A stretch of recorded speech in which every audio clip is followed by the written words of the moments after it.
If someone had told her that jealousy could make girls dig a hole just to bury her, she'd have laughed. But now, looking back, she realized that envy wears the softest smile and speaks in the sweetest tone before it strikes. Her name was Ogma, though in her small village, people called her Beauty, the beauty of the gods. She never asked for that name, she never wanted attention. But somehow, from the moment she was old enough to fetch water at the stream, the world noticed that before she even noticed herself. She was her parents' only child.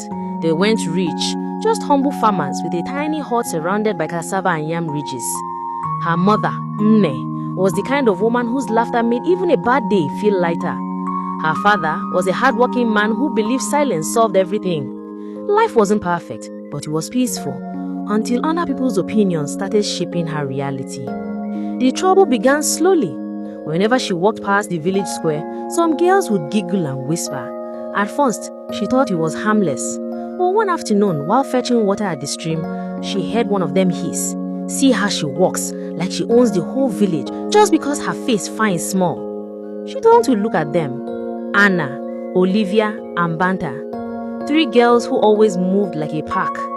Their eyes carried a mix of amusement and venom. She smiled awkwardly, hoping kindness would make things better, but it didn't. From that day, they made her their daily topic.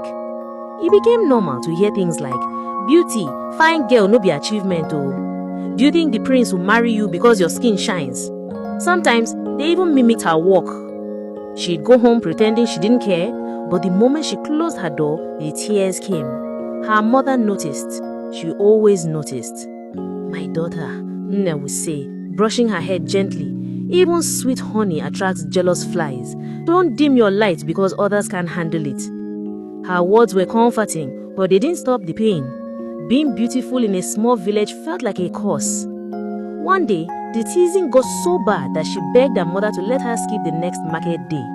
Nne agreed, thinking rest would help, but that was when things took a darker turn. The girls started calling her names like Snake Girl and Spirit Child. They would whisper that her beauty wasn't normal, that her mother must have gone to a shrine to make her attractive. Soon, other villagers began to avoid her too.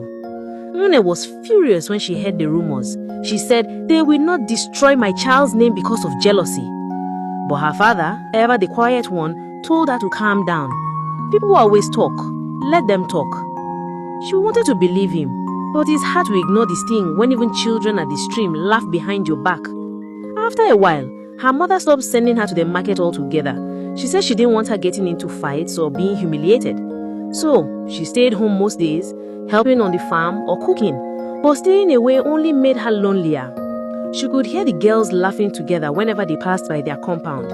Sometimes, she'd peep through the bamboo fence, watching them chat and sing as they walked to the village square. She wanted that too, friendship, belonging.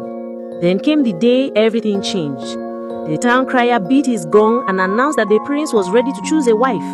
There will be a grand dance at the palace and every unmarried girl in the village was invited. The whole place buzzed with excitement. Women started sewing new wrappers, girls began practicing dance moves. She didn't plan to go. She knew what waited her there, mockery. But her mother wouldn't hear of it. "Mama, you will go," she said firmly. "Don't let fear cage your destiny. Who knows, the gods may smile on you that day." So, she started preparing quietly. She found a beautiful wrapper in her mother's box. Nne even gave her one of her cowrie necklaces. "You look like a queen," she said, smiling proudly. But while she was dreaming of a beautiful occasion, others were plotting her downfall. The girls, Anna, Olivia, and Banta, met the next morning at the stream. "Do you think Beauty will come to the dance?" Banta asked. "It better not," Olivia replied. "If she shows up, no one will even look at us. The prince will choose her instantly.